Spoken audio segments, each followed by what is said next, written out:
They called it the chorus before it had a name.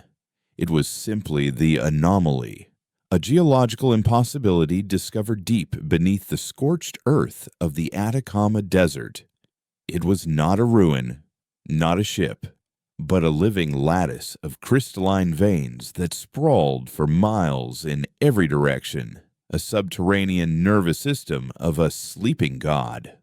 For the first 50 years, humanity could do little more than listen. The crystals pulsed with a low, constant hum, an intricate symphony of resonant frequencies that was broadcast into the rock and sand. It was beautiful, haunting, and utterly indecipherable. We mapped its melodies, transcribed its harmonies, and treated it as the world's most profound natural wonder, a song sung from the planet's heart. We built observatories not to gaze at the stars, but to press our instruments against the ground and record the endless music. We were a species of listeners, captivated by a voice we could not understand. That all changed with Dr. Aris Thorne. He was not a geologist or an engineer, but a quantum physicist with the soul of a musician, a man who saw equations in sonatas and symphonies in the spin of an electron. While others heard music, Aris heard language. He was the first to realize the chorus wasn't singing to us, it was simply singing, and its song was the blueprint of reality. The complex vibrations were not notes, but instructions, cosmic equations set to a harmony that structured the universe. Aris and his team built the first harmonizer, a crude device of magnets and tuning forks designed to isolate and translate a single verse of the chorus's song. When they activated it, a chunk of granite the size of a car floated 6 inches off the floor and stayed there, held aloft by a force that defied every known law of physics. That was the beginning. Humanity had found the sheet music for creation, and we learned to play it with a feverish intensity. The first generation of chorus tech changed the world. Gravity manipulation was just the start. We learned the song of cellular cohesion and taught our bodies to forget cancer and reject disease. We learned the frequency of atomic assembly and built replicators that could weave food and water from thin air. Deserts bloomed, oceans were cleansed, and the old world scourges of poverty and famine became relics of a brutal past. Cities of gleaming white towers rose from the ground, held in the sky by the constant, gentle hum of the chorus. Their foundations rooted not in earth, but in a perfect, sustained chord. A utopia was born from the desert song, and humanity looked upon its creation with an unblemished sense of pride. We had not conquered nature, we had learned its tune. But Aris Thorne, the man who had first unlocked the door, saw not a utopia, but a gilded cage. He grew old and reclusive, haunted by the very music he had revealed. He claimed to hear undertones in the symphony, a deep and mournful refrain of sorrow that no one else could perceive. He warned that we were like children playing with a divine instrument we had found on a battlefield, oblivious to the war that had silenced its original masters. They called him a paranoid old man, a prophet of a doom that would never come. The world was too perfect, too peaceful. The song was too beautiful to be a warning. Kalen was born into that perfect world, an orphan of the New Age. He was raised in the heart of Ethelberg, a floating city that orbited the Atacama site like a loyal moon. To him, the chorus was not a mystery or a warning. It was a benevolent god, the gentle, omnipresent hum that rocked him to sleep at night and held his home safely in the sky. He was a resonator, one of the new generation of humans born with a subtle but profound sensitivity to the chorus's frequencies. While others needed machines to translate the song, Kalen could feel it in his bones. He couldn't decipher its complexities like Eris Thorn, but he could feel its mood, its flow, its texture. He channeled this connection not into science, but into art. He was a sculptor, but his tools were not hammers and chisels. He worked with small, localized gravity fields, coaxing clay and molten metal into impossible shapes that twisted and flowed with a liquid grace. Each piece a physical interpretation of a moment in the chorus's endless song. His dream was simple and pure, to one day create a sculpture so perfectly attuned to the symphony that the chorus itself might notice, adding his own small, human verse to its divine melody. He lived a life of serene purpose, unaware that the harmony he cherished was beginning to sour. It started so quietly, it was almost imperceptible, a single off-key note in a symphony of billions. A replicator in Kyoto produced a meal with the faint, bitter taste of static. A maglev train in Berlin stuttered for a nanosecond, a barely noticeable jolt in its perfectly smooth journey. These were dismissed as minor glitches, insignificant errors in a system of near-infinite complexity. But the glitches didn't stop. They multiplied. The static in the food grew stronger, the jolts in the transport network more frequent. Then the song itself began to change. Kalen felt it first as a physical ache, a pressure behind his eyes like a coming migraine. The gentle hum that had been the backdrop to his entire life developed a harsh, grating edge, a discordant frequency that buzzed just beneath the surface of the main melody. The change made him nauseous, his sculptures collapsing as his concentration wavered. Soon, others began to notice. The lights in the floating cities would flicker in unison. The perfect weather patterns generated by atmospheric resonators would suddenly break, unleashing violent, unnatural storms. Fear, an emotion that had become almost theoretical, began to creep back into the human psyche. The utopia was fraying. The chorus was falling ill. That was when Eris Thorn returned. He appeared at Kalen's studio one evening, a ghost from a history book, his body frail, but his eyes burning with a terrifying clarity. He looked at Kalen's collapsed sculptures, the twisted metal and fractured clay, and nodded slowly. "You feel it too, don't you?" "Boy," he rasped, his voice thin as dust. "The dissonance." Eris led Kalen to a secluded observatory on the edge of the desert, a place shielded from the chorus's direct influence. The walls were covered not in equations, but in historical timelines, star charts, and translations of the chorus's most mournful and complex verses. For 70 years, I have been listening not to the song, but to the silence between the notes, Eris explained, his finger tracing a line between a cluster of dead stars. "We were arrogant.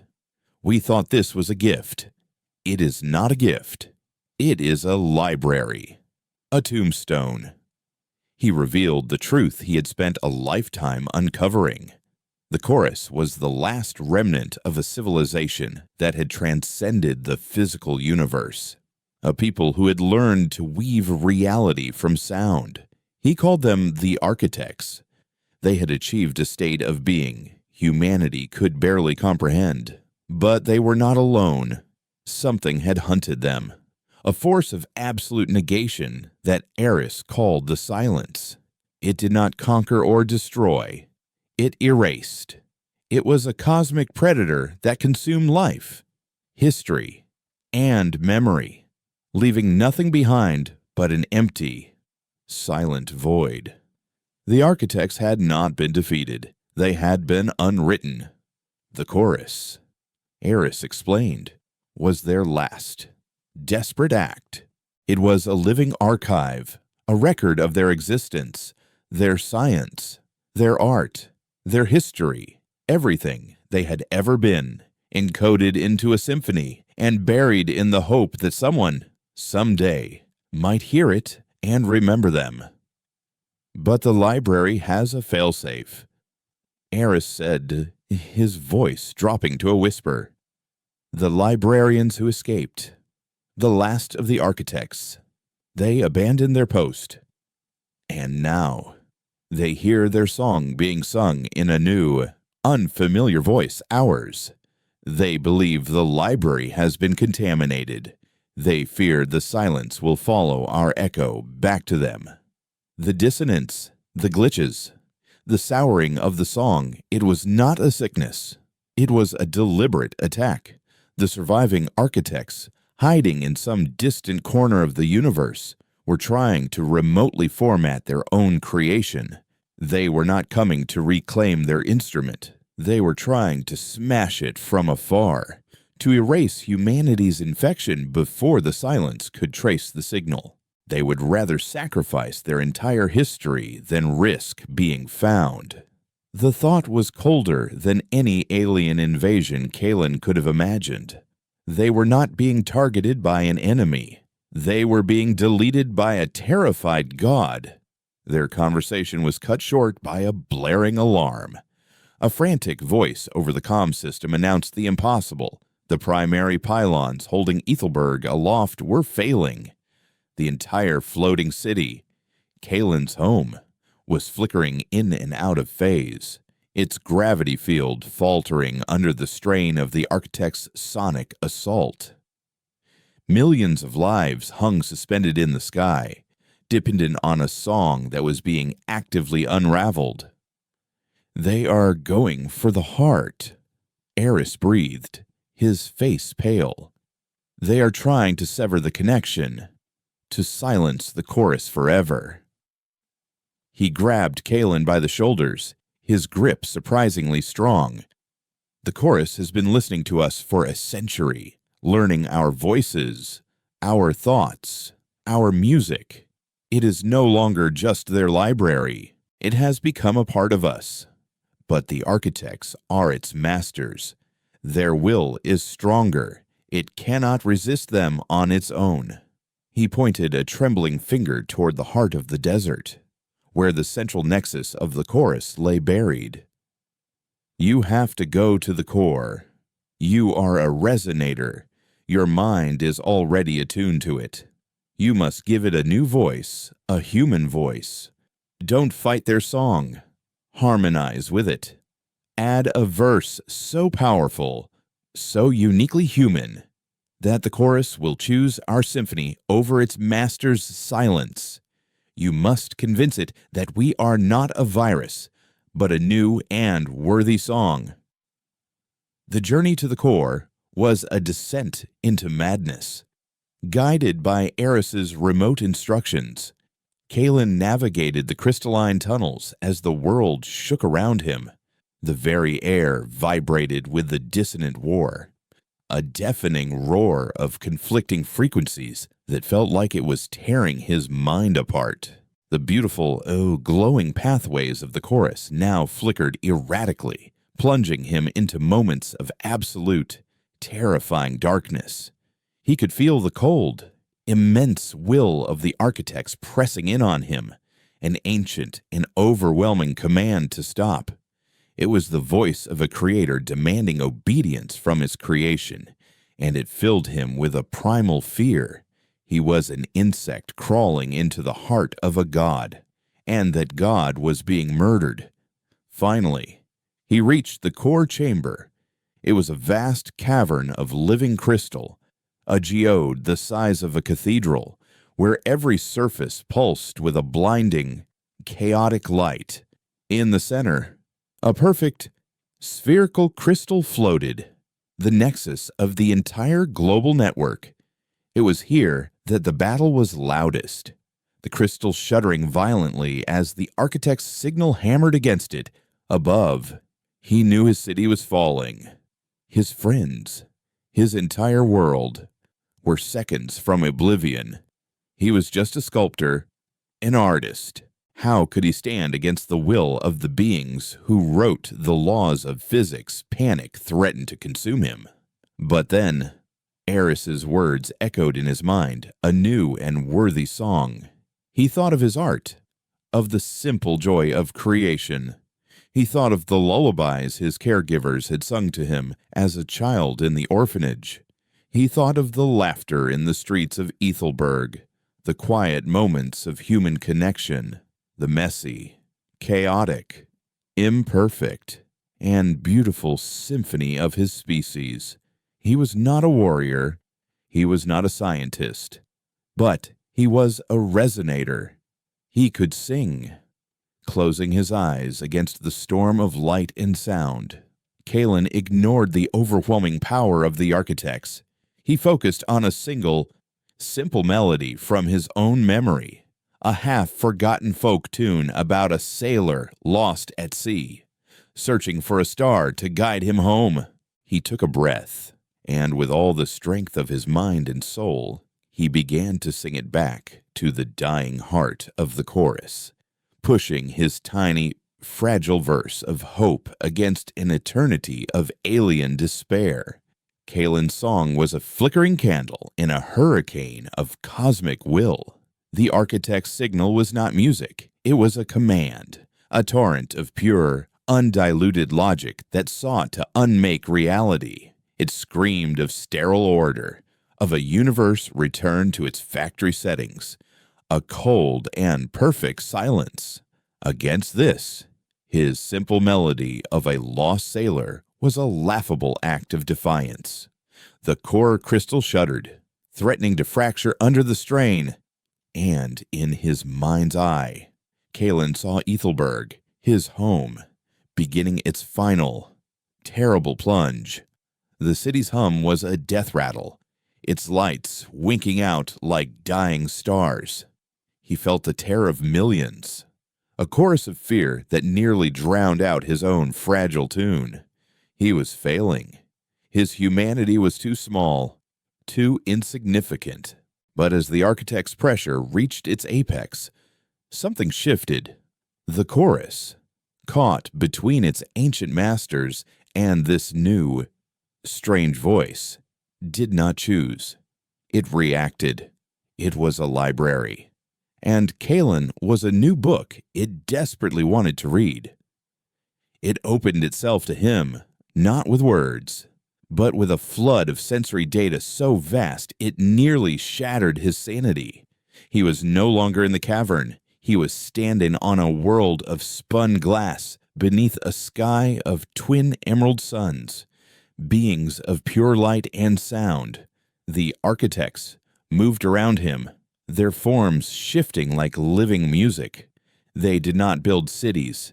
They sang them into existence, their symphonies weaving matter and energy into structures of impossible beauty. He felt their joy, their love, a sense of cosmic harmony so profound it brought tears to his eyes. Then the vision soured. The emerald suns blinked out. A creeping nothingness bled in from the edge of his perception, the silence. It had no form, no sound, no presence. It was a profound and absolute absence, a hole in the fabric of existence. He watched as the singing cities dissolved, not into ruin, but into nothing, their songs simply ceasing to be.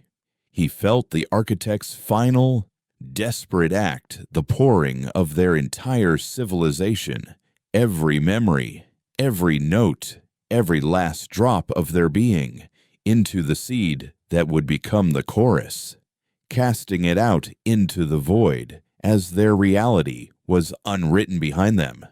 He felt their grief, a sorrow so immense and ancient it dwarfed any human emotion. They weren't monsters trying to erase humanity. They were ghosts, terrified that the last echo of their existence would lead a universe-ending predator to their hiding place. Understanding bloomed in Kalen's heart, a terrible and beautiful empathy. He was no longer just singing his song of human hope. He was now singing their song of loss. He wove the memory of the twin suns into his melody. He harmonized his sailors' search for a star with their desperate flight into the dark. He blended the sound of human laughter with the echo of their final, tragic chord. He did not fight their signal. He embraced it, acknowledged its pain, and offered it solace. He created a new symphony, a duet between a species that had everything and lost it, and a species that had just learned to sing. It was a song of shared existence, of memory, of survival, for a breathtaking moment. Three wills hung in perfect, terrifying balance: the architect's command to erase, Kalen's plea to exist, and the chorus's own nascent consciousness, listening. Then, with a resonance that shook the very foundations of the planet, the chorus made its choice. The dissonant, grinding noise of the architect's attack did not simply stop. It was absorbed, integrated into the new harmony. The violent, chaotic light in the core chamber softened, coalescing into a steady, warm glow. The new song, Kalen's and the architect's combined, swelled and poured out from the core, not as a weapon or a command, but as a statement. It was the sound of a story that had found a new chapter. High above, in the skies of the Atacama, the city of Ethelberg stopped falling. Its descent, which had reached a terrifying velocity, halted so abruptly that buildings groaned and transport tubes shattered. Then, slowly, majestically, it began to rise again, lifted not by the old sterile hum of the architect's original song, but by the complex, bittersweet, and profoundly new music of humanity's first true composition.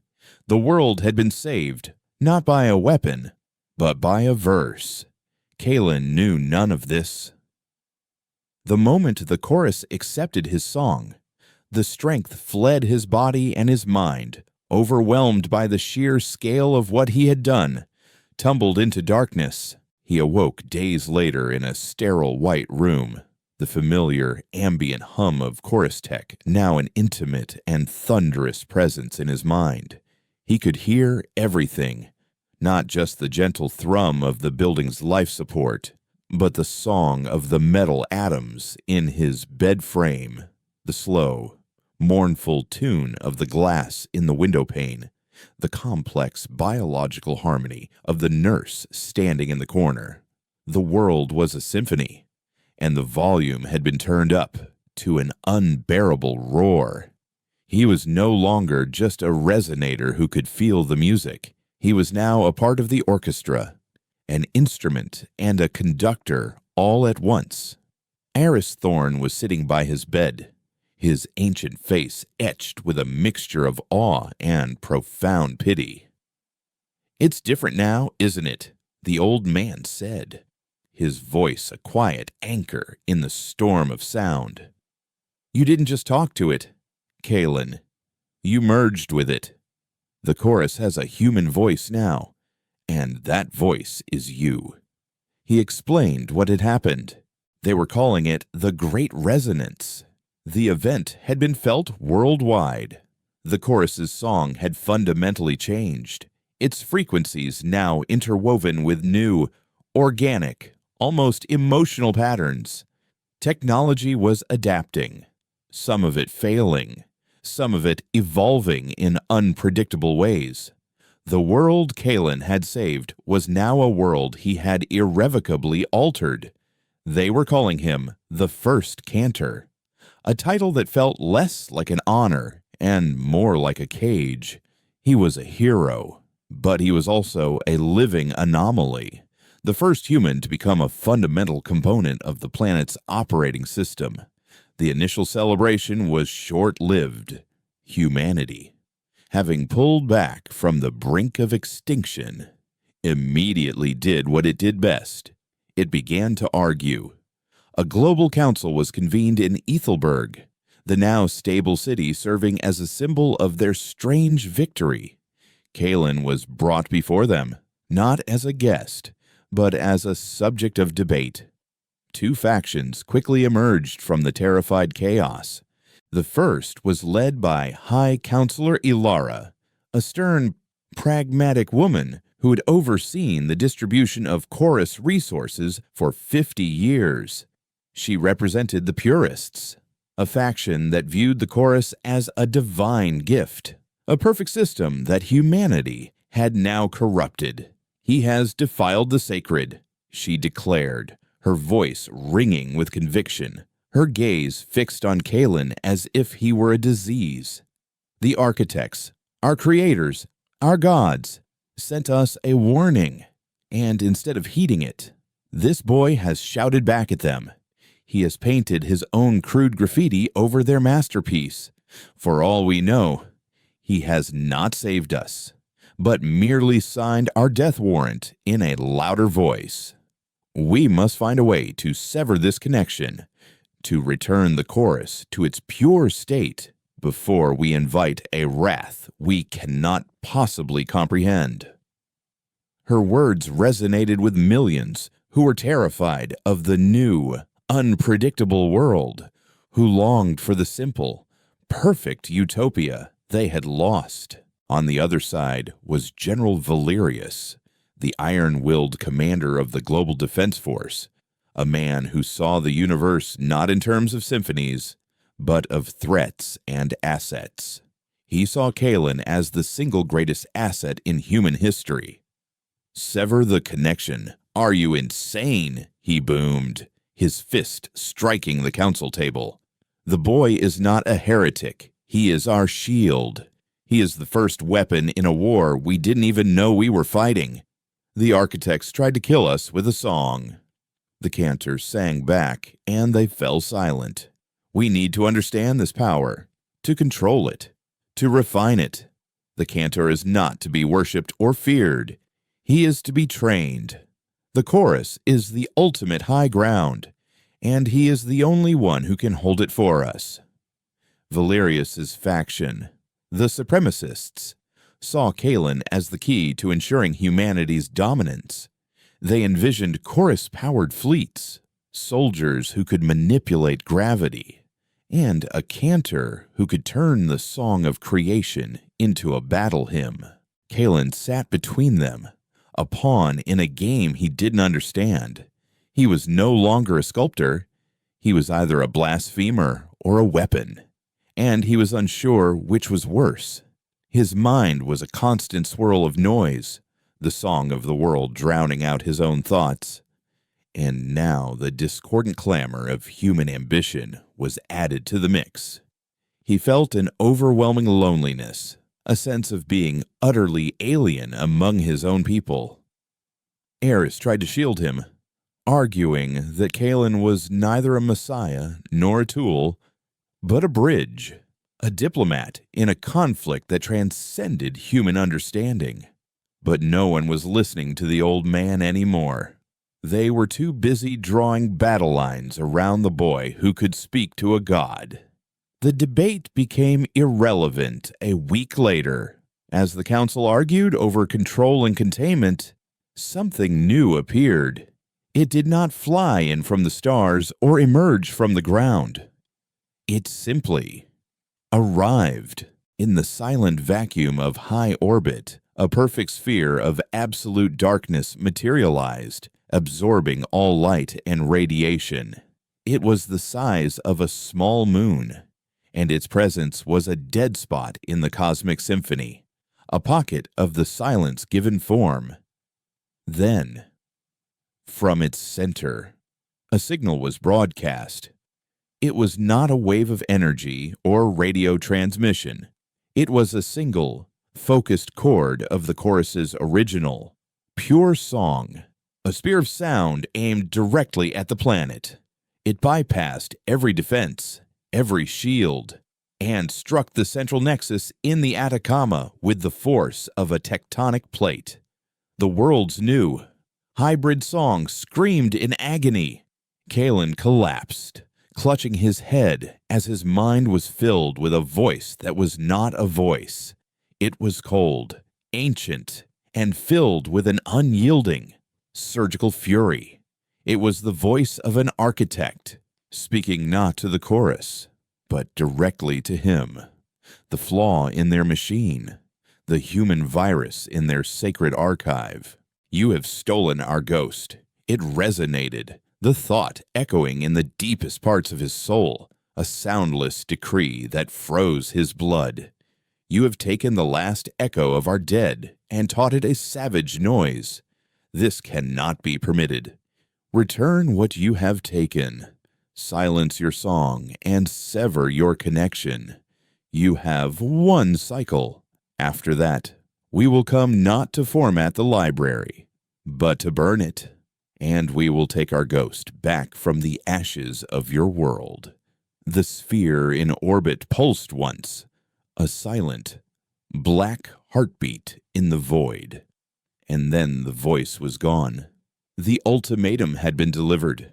Humanity had one turn of its planet to surrender its soul, or face the composers of reality. The architect's ultimatum plunged the world into a new and more visceral kind of fear. The first attack had been a remote, impersonal attempt at deletion. This was a direct threat, a promise of physical, fiery annihilation.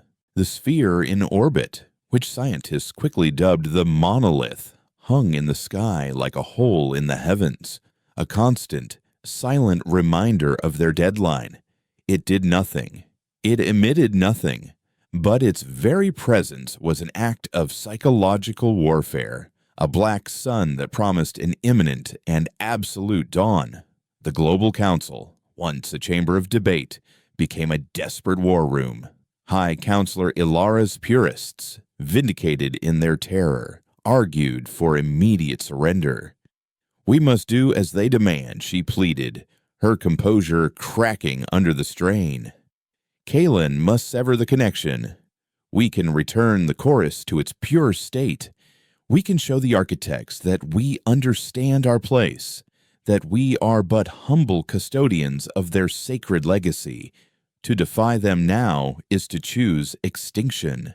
Her faction began work on what they called the Rite of Severance, a desperate and theoretical procedure involving a global network of harmonizers tuned to a counter-frequency, designed to overwhelm Kalen's unique resonance and surgically excise him from the chorus.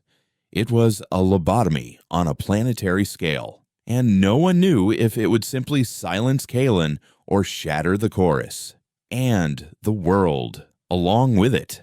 General Valerius and the supremacists saw it as an act of treasonous cowardice. Surrender. We have been handed a new law of physics, and you want to give it back because its creators are throwing a tantrum, he roared. The monolith is not a god, it is a warship.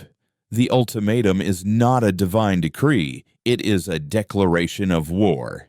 The cantor is our only defense. Instead of trying to cut him out, we should be arming him. Valerius's teams worked around the clock, their goal the polar opposite of Ilara's. They were attempting to weaponize the resonance. They built massive amplifiers, chorus tech structures the size of skyscrapers, designed to take the subtle modulations of Kalen's will and magnify them into raw, destructive power. They wanted him to learn how to sing a storm into existence over the monolith, to weave a lance of gravitational force and hurl it into the void. They were trying to teach a poet how to forge a sword, and they had one planetary cycle to do it. Kalen, meanwhile, was a prisoner of his own legend, held in a secure medical facility at the heart of Ethelberg. He was no longer a person, but a strategic asset, pulled between two terrifying futures. Ilara's scientists would visit him, their faces full of a fearful reverence, pleading with him to let go, to sacrifice his connection for the good of humanity.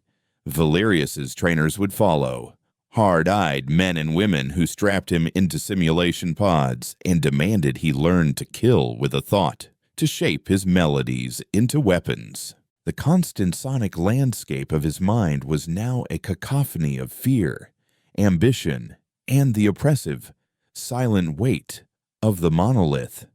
He could feel it hanging above them, a dead note in the cosmic symphony, a void that radiated a cold and patient intent. He tried to reach out to it, to sing to the architect as he had sung to the chorus, but the connection was one way. The architect's mind was a closed door of adamant will. He felt nothing but a cold, surgical disdain for the savage noise of humanity. It was Eris Thorn who finally broke through the wall of politics and fear surrounding Kalen.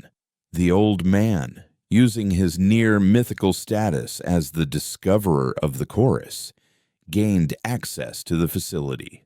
He found Kalen gaunt and hollow-eyed, drowning in the noise of the world and the demands of its saviors. Eris did not ask him to surrender or to fight. He simply sat beside him and began to speak of the past. He spoke of the world before the chorus, a world of struggle, of borders, of hunger and war. He spoke of its chaos, its imperfections, its raw and untamed spirit. "They are afraid of us, Kalen," Eris said softly, his voice a quiet counterpoint to the storm in Kalen's mind. The architects achieved a perfect harmony, a universe of pure, ordered logic. They erased all dissonance, all chaos, and in doing so, they became static. They stopped growing. They became a perfect, finished, and ultimately dead song. We, on the other hand, are nothing but dissonance. We are a symphony of chaos. We are messy. We are illogical. We are driven by fear and love and ambition, emotions their perfect system has no place for. You didn't just add a new verse to their song. My boy, you introduced an entirely new kind of music. Eris then revealed his own desperate plan, a third option that lay somewhere between surrender and war. He had been studying the deeper, older verses of the chorus, the ones that spoke of the architect's greatest triumphs. The chorus is not just a library, he explained. It is a foundry. It is how they built their reality. And deep within its code, there is a blueprint for something they called a vessel. It is not a ship in our sense of the word. It is a being, a physical embodiment of the chorus's song, a perfect fusion of matter and energy. It was to be their ultimate creation, a guardian for their library. But they never finished it. The silence came too quickly. Eris's plan was insane. He wanted Kalen to use his connection to finish what the architects had started. He wanted him to sing this vessel into existence. Don't fight them, and don't surrender to them, Eris urged, his eyes blazing with a wild hope. Show them what our dissonance can create. Show them that our savage noise is not a corruption, but an evolution. Create something they, in their sterile perfection, could never have imagined. Create a guardian that will defend not just their library, but its new human authors as well. It was a gamble of cosmic proportions. If they failed, they would have wasted their only chance to prepare defense or beg for mercy. If they succeeded, they would be bringing a power into the world that no one, not even Kalen, could possibly understand or control. But it was the first choice that felt like his own. It was not an act of war or an act of submission. It was an act of creation. It was the sculptor's way. With Eris's help, Kalen began his secret work. While Valerius's trainers tried to teach him to make a fist, Eris taught him to open his hand. They worked in the deepest levels of the Atacama facility, in a shielded chamber where Kalen could finally find a sliver of quiet. There, Eris would project the translated blueprints of the vessel into the air, shimmering lattices of light and sound, while Kalen would reach into the chorus, not to command it, but to coax it. He began to learn the true nature of his power. It was not about volume or force, as Valerius believed. It was about harmony and intent. He learned to weave frequencies like threads, to layer melodies to create complex structures of gravitational force and stable matter. He was not building a machine, he was composing a life form. It was the most intricate and demanding work he had ever undertaken. His old sculptures had been interpretations of the chorus's song. This was a new, original composition, a symphony that had to be perfect, or it would collapse into a catastrophic release of energy. The strain was immense. He would work for hours until his nose bled and he collapsed from mental exhaustion. The planet turned. The deadline grew closer. The monolith waited. Above ground, the world fractured. Valerius, sensing that Kalen was not cooperating, grew more aggressive. He placed Ethelberg under military lockdown and declared that any attempt to enact Ilara's right of severance would be considered an act of war. Ilara, in turn, rallied a coalition of floating cities, accusing Valerius of warmongering and risking their extinction for his own pride. A human civil war was brewing in the shadow of an alien executioner.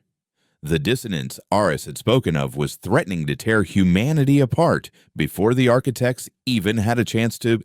Finally, with only hours left on the clock, it was ready.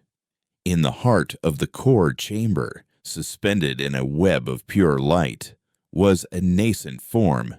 It was humanoid, but fluid, a being of solidified sound and light, its features indistinct, its body shimmering with every beat of the planet's new song. It was beautiful and terrifying, a living sculpture that hummed with an unimaginable power, but it was dormant, an instrument waiting for its musician. It needs an anchor, Kalen, Aris said, his voice heavy with the weight of their final gamble. It needs a consciousness, a will. The architects meant for it to be a perfect, logical machine, but you have woven our humanity into its very fabric. It cannot be commanded. It must be joined. Kalen understood. This was the final price. To give the vessel a voice, he had to give it his own, not just his connection to the chorus, but his consciousness, his memories, his very self. He would become the ghost in this new machine. He looked at Aris, the old man who had been his guide and his only friend in this madness, and saw the profound sadness in his eyes. There was no time for goodbyes. Alarms blared throughout the facility. Valerius's forces were attempting to breach the core chamber, to seize the vessel for their own. Outside, the sky was beginning to burn. The planetary cycle was over. The monolith was no longer waiting. A beam of energy, thicker and more powerful than the warning shot, was lancing down from orbit, aimed not at the core, but at Ethelberg. The architect was making good on its promise, starting with the heart of human defiance. Kalen turned to the shimmering form of the vessel. He placed his hand upon its chest, and as the world began to die, he let go, pouring his entire being, his song, his soul, into his final, greatest creation. The moment Kalen's consciousness flowed into the vessel, the universe dissolved into a silent, infinite ocean of pure potential. He was no longer Kalen, the sculptor, the boy who could hear the music. He was the music itself. He was a disembodied awareness, adrift in the living heart of the chorus. His thoughts no longer his own, but a part of a planetary symphony. He felt the seismic shudder of the Andes, the slow, ancient song of the Earth's mantle, the frantic, chaotic chatter of 7 billion human minds, and the cold, surgical beam of the architect's wrath descending from the heavens. He was everything and everywhere, a god being born into a world on fire. On the physical plane, the effect was instantaneous and absolute. The vessel, which had been a shimmering, translucent form, solidified. Its fluid features coalesced into a face that was both Kalen's and something utterly alien, its eyes opening to reveal not pupils, but twin pools of swirling starlight. It did not move. It simply was. The beam from the monolith, a lance of focused gravitational distortion that should have unraveled Ethelberg atom by atom, struck an invisible barrier 1,000 miles above the planet's surface. It wasn't a shield, it was a note. The vessel had sung a single, perfect counter-frequency, a chord of such profound stability that the architect's weapon simply ceased to exist in its presence. Its destructive harmony canceled out into nothingness. The sky, which had begun to tear open, healed itself. The burning atmosphere cooled. A gasp of collective disbelief. A wave of pure, unadulterated shock rippled through the consciousness of every human on the planet. In the core chamber, General Valerius's soldiers, who had just blasted through the final door, froze in their tracks. They had come to seize a weapon. Instead, they found themselves in the presence of a deity. The vessel turned its head, its star-lit eyes gazing past the terrified soldiers, past the rock and sand of the Atacama, and looked directly at the monolith in orbit. To the architect, the effect was just as shocking. It had expected one of two outcomes: the silence of surrender, or the chaotic, impotent noise of human defiance. It had not expected a response on its own terms. It had thrown a spear, and the savage noise had not only caught it, but had sung it out of existence. For the first time in millennia, the architect felt something akin to surprise. It sent another pulse. Not a weapon this time, but a deep, probing query. A burst of pure information designed to analyze and dissect this impossible new variable. "What are you?" the query demanded. The vessel answered. It did not use words or thoughts. It opened its mouth, and from it poured the chorus. But a chorus transformed. It was the grand, cosmic symphony of the architects, but now it was interwoven with the raw, chaotic, and beautiful melodies of humanity. It was the sound of Beethoven's Ninth Symphony played on strings of cosmic energy, the mournful cry of a blues guitar echoing through nebulae, the frantic, joyful rhythm of a human heartbeat driving the pulse of a star. It was the story of two civilizations, one dead and one just learning to live, their voices joined in a song of impossible, breathtaking harmony. The song washed over the planet, not as an attack, but as a revelation. In that moment, every human on Earth understood. They heard the architect's sorrow, their flight from the silence, their terror of being forgotten, and they heard their own story, their struggles, their triumphs, their boundless, chaotic hope, the division between purist and supremacist, between fear and ambition, dissolved in a wave of shared, profound understanding. They were not a virus. They were the next verse. The architect in the monolith recoiled as if struck. The new song was not a defiance. It was an invitation.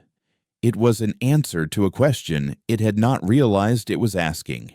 It was the sound of its own long-dead culture, reborn and evolved in a way it could never have conceived. Its cold, logical purpose was shaken by a ghost of an emotion it had forgotten wonder.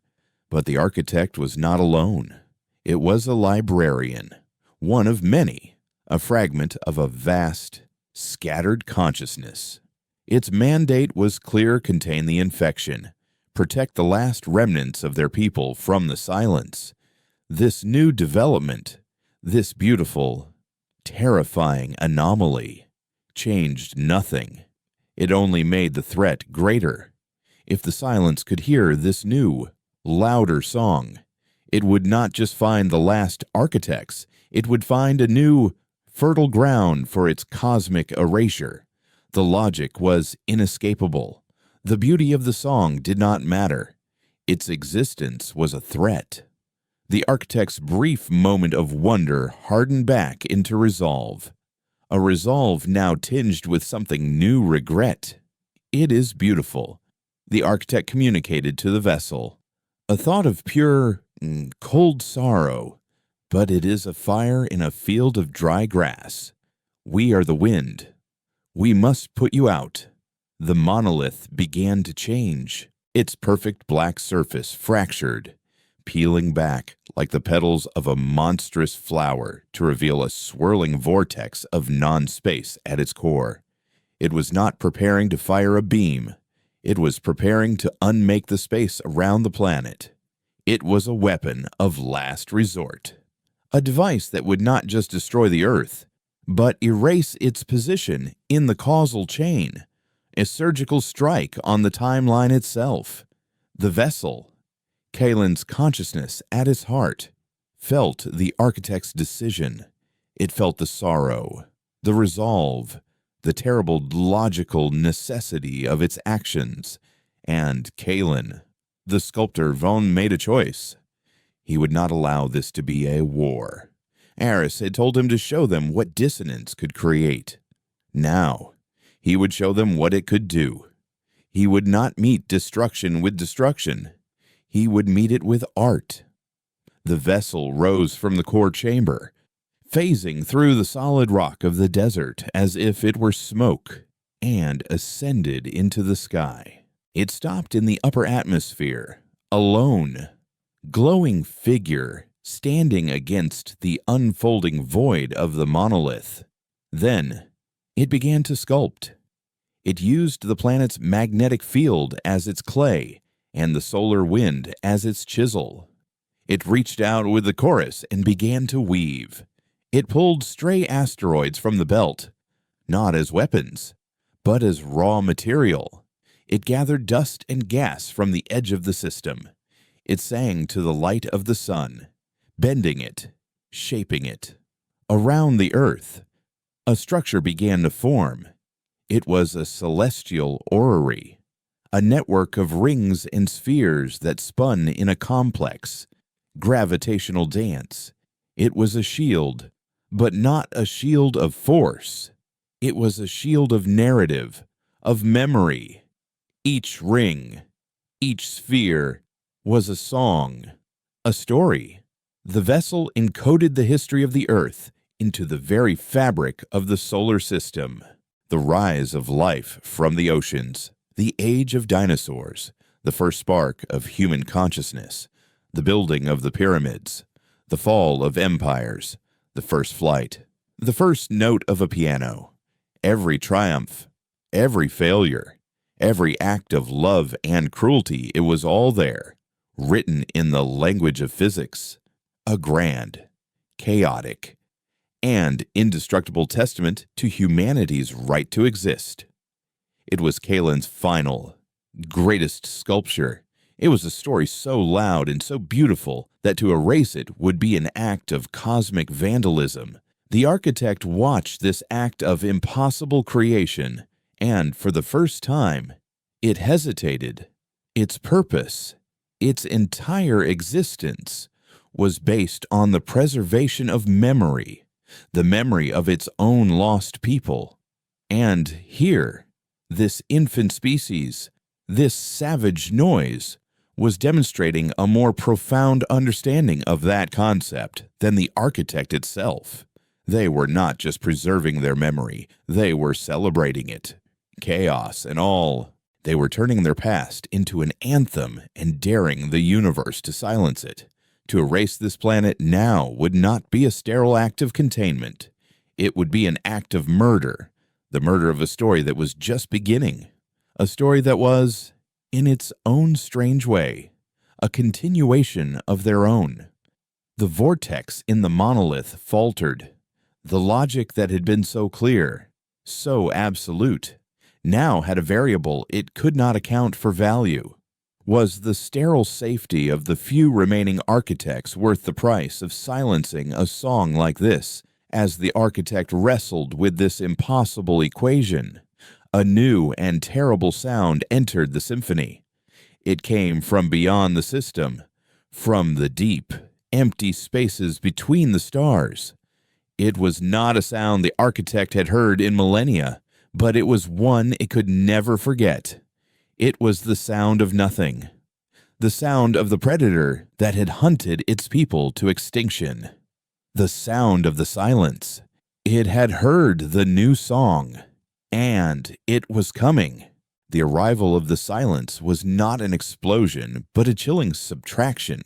It was a creeping stain of unbeing that spread from the edge of the solar system, a tide of absolute nullity that did not destroy, but simply unwrote. The first casualty was Kalen's grand sculpture, the celestial orrery. His anthem of Earth's history began to flicker. A ring of asteroids representing the Jurassic Age dissolved not into dust, but into a memory that had never been. On Earth, the effect was subtle and horrifying. A man in Paris forgot his wife's face for a fleeting second. A historian in Cairo looked at a pyramid and felt a momentary, baffling sense of emptiness, as if staring at a meaningless pile of stone. The silence was not consuming matter. It was consuming the narrative, erasing the why of existence, leaving behind a meaningless, silent what? The predator had arrived, and it was starving. Inside the monolith, the architect felt the touch of its ancient enemy, a cold dread that logic could not conquer. Its every instinct, honed over 100,000 years of flight, screamed to flee, to abandon this noisy, chaotic system and retreat back into the silent darkness. But its gaze was fixed on the shimmering testament Kalen had woven into the fabric of space, a story that was now being actively erased. It looked at the vibrant, defiant Earth, and it heard the symphony of two worlds, its own dead past and humanity's chaotic present, playing in perfect, impossible harmony. To run now would not just be to abandon a contaminated library. It would be to abandon the only new verse their song had found in 1,000,000 years. The logic was still inescapable, but the equation had changed. The variable of value now outweighed the variable of risk. In a decision that defied its very nature, the architect chose not to run. It chose to stand. The monolith, which had been a weapon of erasure, reconfigured itself. Its swirling vortex stabilized, no longer a gateway to nothingness, but a colossal resonator, a tuning fork for the symphony of creation. "We will hold the line," the architect communicated to the vessel, a thought not of command, but of alliance. "We will sing one final song. Together." A new plan was born in an instant of shared, cosmic consciousness. The silence was a void, a hungry mouth of non-existence. They could not fight it, for it was the absence of anything to fight. They could not destroy it, for it was already the essence of destruction. But they could feed it. They could give it a meal so vast, so complex, so infinitely recursive that it would be forced to consume it for an eternity. They would compose a song that could not be finished, a story that could not be erased because it was constantly writing itself. The vessel, with Kalen's soul at its core, became the conductor.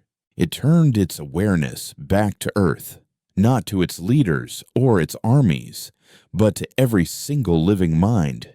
It sent out a call, not in words, but in a pure, resonant feeling, a plea for their voices and humanity.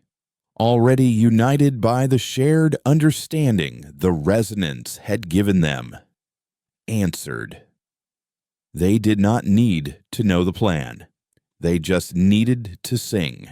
From the floating cities to the deepest ocean labs, from the crowded streets to the silent mountaintops, they gave their noise to the vessel, their memories of first loves and last goodbyes, their scientific formulas and their children's nursery rhymes, their prayers, their curses, their art, their wars, their quiet, desperate hopes, and their loud, defiant joys. All of it flowed into the vessel, a chaotic torrent of human experience. The architect took this raw, untamed energy and gave it structure. It provided the foundation, the ancient and perfect grammar of the original chorus, the mathematical purity of a universe sung into being. It was the canvas. Humanity was the paint. The vessel was the artist. And it began the final performance.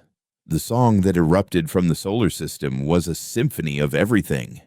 It was the ordered elegance of planetary orbits and the chaotic beauty of a supernova. It was the cold, hard logic of a dying star and the irrational warmth of a mother's love. It was a song that contained its own echoes, its own past, and its own future. A melody that questioned itself, contradicted itself, and then resolved itself into a harmony of beautiful, absolute paradox. The silence descended upon it, its all-consuming void attempting to unwrite this ultimate creation. But it could not. To erase a note, it had to understand the note's place in the song. But the song was infinite. Every note it consumed was instantly replaced by a new one, born from the endless well of human chaos and structured by the architect's perfect grammar. The silence was trapped. It had tried to swallow the ocean and had become the ocean. Its nature as a void, now eternally filled with the task of trying to find the bottom of a bottomless sea. But the symphony required a permanent conductor. The silence was not destroyed, only occupied. If the vessel were to cease its song, the void would be empty once more, and its hunger would return. Kalen, the soul at the heart of the music, understood the final cost. He had given his body, his mind, and his voice.